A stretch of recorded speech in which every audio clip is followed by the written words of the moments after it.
कार्यकर्ता का अधिष्ठान। इन्हीं बातों को पुनः पुनः क्यों दोहराया जाए।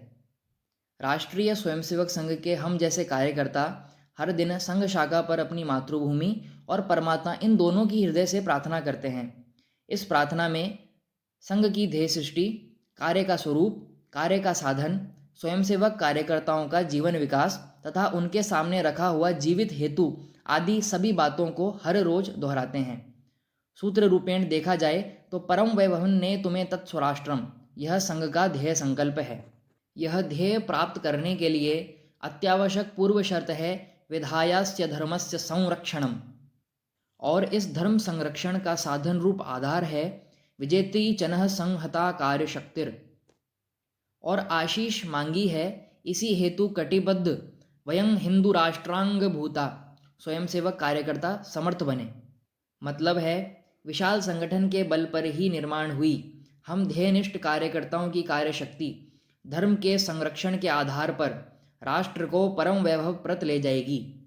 तो वास्तव में राष्ट्रीय स्वयंसेवक संघ क्या है, संघ का अधिष्ठान रूप सिद्धांत क्या है, अंतिम गंतव्य क्या है, आदि बातों की जानकारी तो हमें होती ही है। इन मुद्दों को फिर एक बार दोहराने की वैसे तो आवश्यकता नहीं है, लेकिन जैसे संत रामदास ने अपने विवरण में एक जगह कहा है, कर्म के लेंची करावें, ध्यान धरी लेंची धरावें, विवर लेंची विवरावें पुनः निरूपण, तैसे आमहास गढ़लें, बोली लेची बोलने पड़ी ले, कांजे बिगड़ लेची गढ़लें समाधान। दास बोध 11.5.1.2।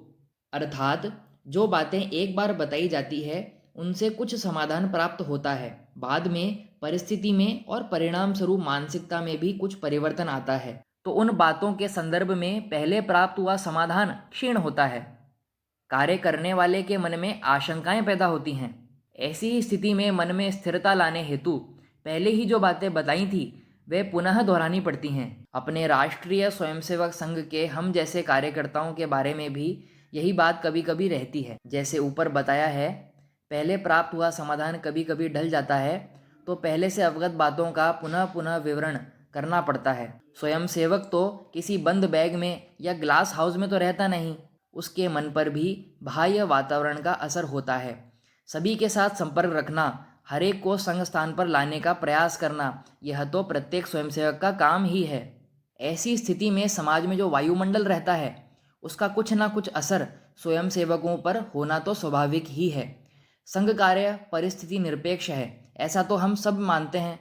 इसका मतलब है अनुकूल या प्रतिकूल परिस्थिति कैसी भी हो, संघ कार्य की आवश्यकता है ही। लेकिन इसके साथ यह भी ध्यान में लेना आवश्यक है कि संघ कार्य परिस्थिति निरपेक्ष है ऐसा मानने वाले स्वयंसेवक का मन तो परिस्थिति सापेक्ष ही रहता है। स्वयंसेवक स्वयं अपनी बुद्धि से सोच विचार कर अपने कार्य की परिस्थिति निरपेक्षता जानता है, फिर भी उसका मन तो परिस्थिति सापेक्ष ही रहता है। अतः बार बार अपना कार्य क्या है, वह कितनी मात्रा में हुआ है और बाकी कितना रहा है आदि मुद्दों पर उसका लेखा जोखा स्टॉक टेकिंग लगातार चलता रहता है।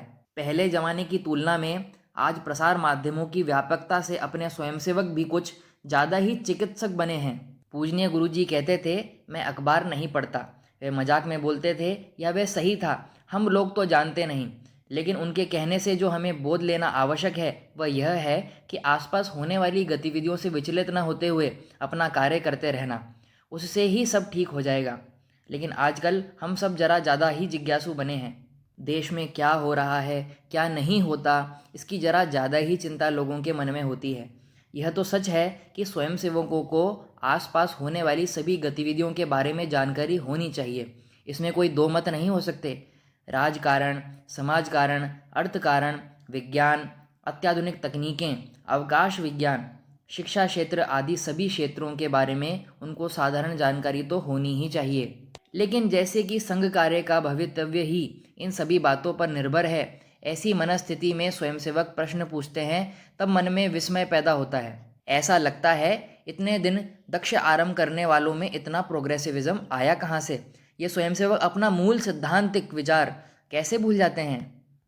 तब फिर एक बार समर्थ रामदास जी की यह उक्ति याद आती है, बोली लेची बोलने गढ़ले, काजे बिगड़ लेची गढ़ले समाधान। प्राप्त समाधान ढल जाता है तो पहले ही बताया हुआ, पहले ही जो समझ में आया हुआ था वह फिर एक बार निसंदिग्ध रूप से दोहराना पड़ता है। और भी एक बात है, ऐसे बाह्य प्रतिकूल वायुमंडल में स्वयं को संभालना पड़ता है और इसमें एक दूसरे की सहायता होती है। इस दृष्टि से भी विषय पुनः पुनः सामने रखने की आवश्यकता होती है। मनुष्य का मन चंचल होता है। घोड़े पर डटकर बैठक जमाकर अगर नहीं बैठे तो घोड़ा हमको ही पीठ पर से कब फेंक देगा उसका भरोसा नहीं रहता। मनुष्य के मन के बारे में यही बात है। उसको सजगता से लगातार नियंत्रण में रखना पड़ता है। बाह्य परिस्थिति देखकर उसका अनिष्ट परिणाम हमारे मन पर न हो, इस दृष्टि से हमारे जो सुसंस्कार हैं वे दृढ़ रखना आवश्यक है। मनुष्य के मन में कमजोरियां तथा अन्य अन्य प्रकार की त्रुटियां कभी भी आ सकती हैं, लेकिन इन त्रुटियों या कमजोरियों का शिकार हम नहीं बनेंगे, ऐसा दृढ़ संकल्प करने की आवश्यकता होती है। ऐसे संकल्प के लिए दूसरों से सहायता मिल सकती है। इसलिए भी परिचित बातें बार बार दोहराना आवश्यक होता ही है। इसी हेतु अपने कार्य का अधिष्ठान, अपनी कार्य पद्धति और कार्यकर्ता, ऐसे विषयों के कुछ सूत्र जो पहले ही सामने रखे गए हैं, फिर एक बार दोहराने की कल्पना है। हम सब जानते हैं कि संघ जैसे व्यापक स्वयंसेवी संगठन कुछ विशाल सैद्धांतिक अधिष्ठान, कुछ ध्येय संकल्पना, इनके आधार पर ही खड़ा होता है। ऐसे विशाल व्यापक सैद्धांतिक अधिष्ठान के कारण ही कार्यकर्ताओं को व्यापक दृष्टि प्राप्त होती है। वैसे तो किसी गुनहगारी गुट का भी एक संगठन होता है, हित संबंधी लगाव होते हैं, जो प्रमुख रहता है उसके प्रति निष्ठा भी होती है, अनुशासन भी होता है, लेकिन निजी स्वार्थ के परे ले जाने वाला कोई भी ध्येय संकल्प सामने न होने के कारण केवल निहित हित संबंधी से बंधी हुई एक टोली, इसके अलावा ऐसा संगठन का कोई स्थान नहीं होता। लेकिन संघ जैसे संगठन के सामने व्यापक ध्येय संकल्पना रहती है, कुछ सैद्धांतिक अधिष्ठान होते हैं। उसी के कारण कार्यकर्ता की दृष्टि स्वार्थपरायणता के पार जाकर स्वाभाविकता से व्यापक बनती है।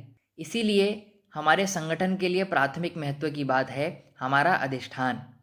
हमारा अधिष्ठान जितनी मात्रा में विशाल, व्यापक, प्रेरणादायी तथा हेतुपूर्ण रहेगा, कार्य उतना ही सफल रहेगा। अधिष्ठान शब्द का पूरा विवरण करना बहुत कठिन है। पश्चिम में अधिष्ठान यह संकल्पना न होने के कारण स्थूल रूपेण आइडियोलॉजी इस शब्द का प्रयोग करते हैं। वास्तव में आइडियोलॉजी इस शब्द का प्रयोग नेपोलियन ने प्रथम अपने विरोधी विचारकों के तथा आदर्शवादियों के संदर्भ में बड़ी तुच्छता से किया था। बाद में कार्ल मार्क्स ने इस शब्द का उपयोग तत्व प्रणाली इस दृष्टि से किया, तब इस शब्द को प्रतिष्ठा प्राप्त हुई। हमारे लिए अधिष्ठान का अर्थ होता है संगठन की प्रेरणा, उसका सैद्धांतिक आधार, उसका ध्येय संकल्प, ध्येय पूर्ति तक ले जाने वाला ऊर्जा स्रोत तथा उसका अंतिम गंतव्य। जो विचार या सैद्धांतिक संकल्पना कार्य की नींव से लेकर कलश तक संपूर्ण कार्य में ओतप्रोत है, उसे हम अधिष्ठान कहते हैं। उसी के संदर्भ में, उसी के प्रकाश में ही संगठन का विकास होता है और अपने ध्येय पथ पर हर कदम के साथ विकास की हर छोटी छोटी अवस्था से इस अधिष्ठान का ही उपयोजित प्रात्यक्षिक रूप व्यक्त होता जाता है। यह हमारी धारणा है।